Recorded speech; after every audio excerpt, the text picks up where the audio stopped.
Welcome back to the Deep Dive. We're here to give you that focused, essential knowledge straight from the sources. And hey, if you appreciate getting this kind of information, please do check out Mind Expansion Daily. We'd really love it if you hit that like and subscribe button, especially the like button. Seriously, it helps the algorithm get this info out worldwide.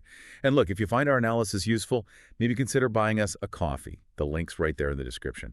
One last thing before we jump in. Help us grow our reach. Drop a comment. Tell us where you're listening from, city, country, whatever, and let us know if you agree or disagree with our final summary on today's topic. Okay, let's unpack this. Today we're tackling something pretty significant. It sits right at that intersection of faith and, well, modern global life. We're talking about something affecting, nearly 1.9 billion Muslims globally. That's right, a huge number. And the rules of interaction, they're constantly being challenged as societies get more integrated. It really demands clarity on these core Islamic ideas, mahram and non-mahram. So our mission today, it's really about going beyond just the dictionary definitions. We're diving into sources that, shed light on the wisdom behind these boundaries, why violating them is considered haram, and crucially, how these guidelines stay relevant, with mixed workplaces, social media everywhere, all of that. And that deep dive is so necessary because the tension, it's real. You can feel it. Recent research points out that something like 65% of young Muslims feel caught in these faith versus society integration struggles. Wow, 65%. Yeah, they need solid guidance, not just, vague ideas. So this conversation, it gets right to the heart of that pressure. Okay, let's lay the groundwork then. Define the terms. What is mahram?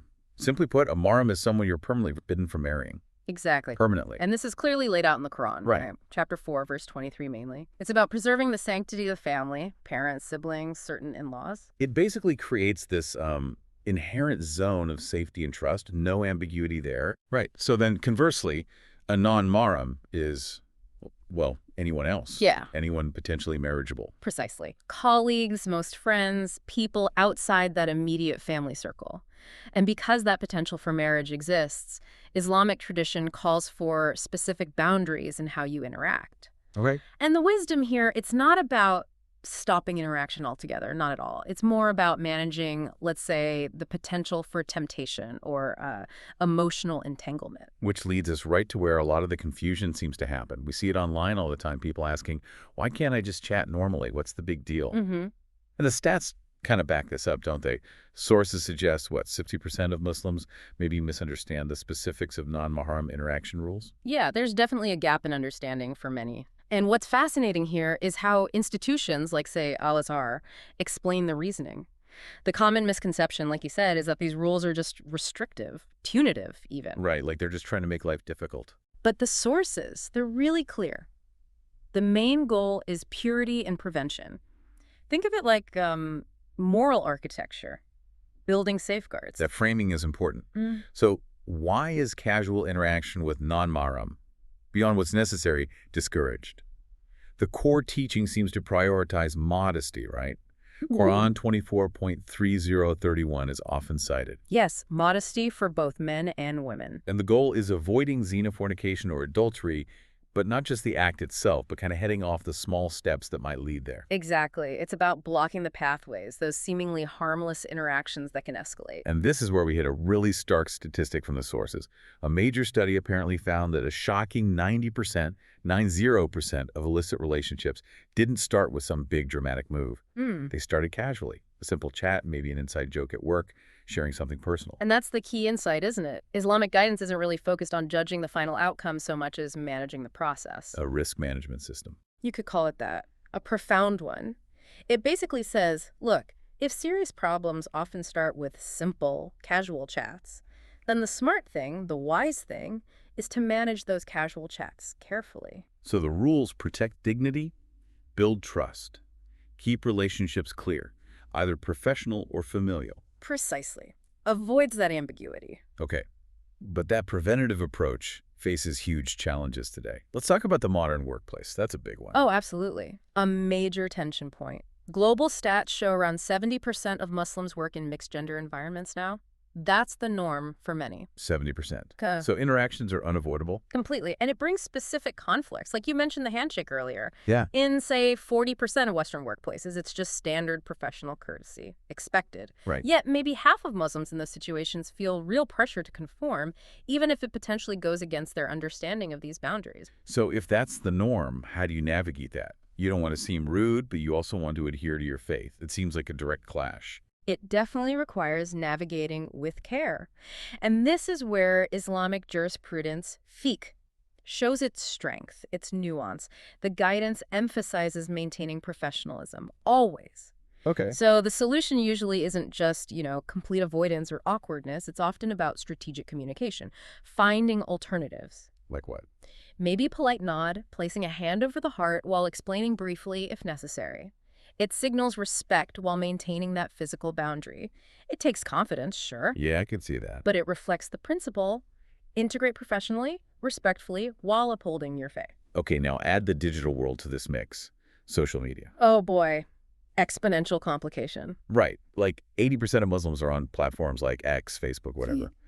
Suddenly you have constant non-mahram interaction, but physical distance means nothing. You're interacting intimately, in a sense, sharing thoughts, jokes, personal updates with people you've never met halfway across the world. So how does fiqh handle that? Well, this brings us back to its adaptability. The core principles, modesty, preventing temptation, protecting dignity, they're timeless. Yeah. But how you apply them has to evolve. Makes sense. And we're seeing that. There are religious rulings, fatwas, as recent as 2025, specifically tackling online interactions. They basically affirm that, even a Zoom meeting or a DM exchange requires the same fundamental standards: modesty in tone, appropriate content, maintaining clear professional or necessary boundaries. And people value that adaptability, don't they? Surveys show, 70% of Muslims appreciate that fiqh can address these modern issues. They do, because they see the need. They understand the principles have to translate to the screen, to the virtual space. Because the alternative. Well, it can have real cost. Absolutely. There's anecdotal evidence in the sources that really drives this home. There was one story, quite personal, about a work friendship, started totally casual, between non-mahrams. Okay. But over time, it drifted into this really intense emotional dependence, an emotional affair, some might call it. Yeah. And it caused significant strain, real problems in the person's actual marriage and family life. Wow.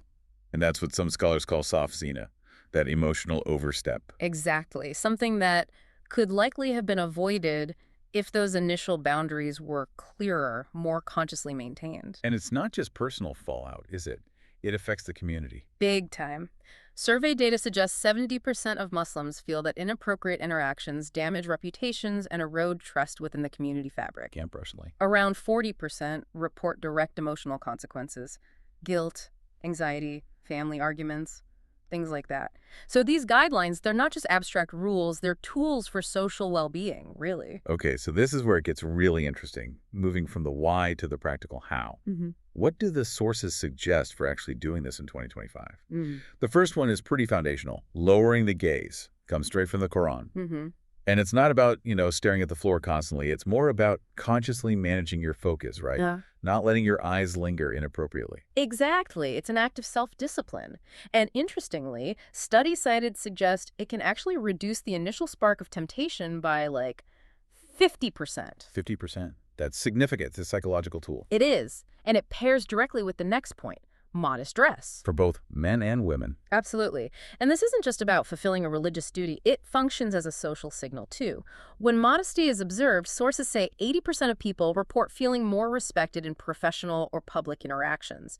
It signals seriousness, professionalism. It changes the dynamic. It can, yes, reduce the likelihood of interactions becoming overly casual or inappropriate. Okay, what else? There's the concept of khalwa, right? Seclusion. Yes, avoiding being alone with a non-mahram in a private space where inappropriate intimacy could potentially occur. So the practical tip is stick to group settings whenever possible, or public spaces. Precisely. Necessary interactions. Have them in an open office, a meeting room with the door open, bring a colleague along. Sources suggest this cuts the risk of khalwa by 90%. 90%. Wow. Makes sense. Someone online nailed it. Group chats keep it halal. That's a great summary. It turns a potentially risky one-on-one into a transparent group interaction. And then maintaining a strictly professional tone.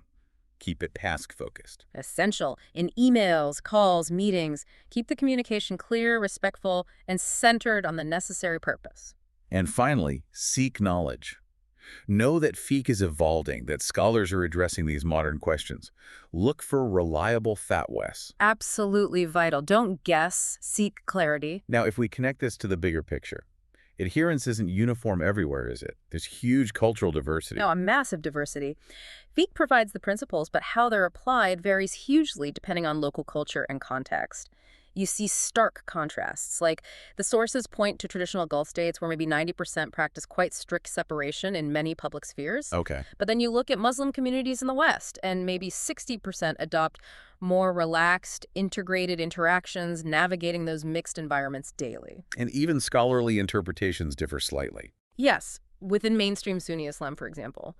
The Hanafi school might be seen as generally more accommodating of necessary professional interactions compared to, say, the Maliki school, which might have stricter interpretations on proximity or casual talk. So the goal isn't rigid uniformity. Not at all. The goal is finding that balance. The Quran itself talks about boundaries being for protection, not isolation, right? Like verse 33.59 implies hijab is for recognition and protection, not cutting women off. So it's about upholding the core values, dignity, purity, respect, while navigating the realities of your specific society, a dynamic balance. Exactly. Respecting local norms while staying true to the foundational principles. That is integration in 2025.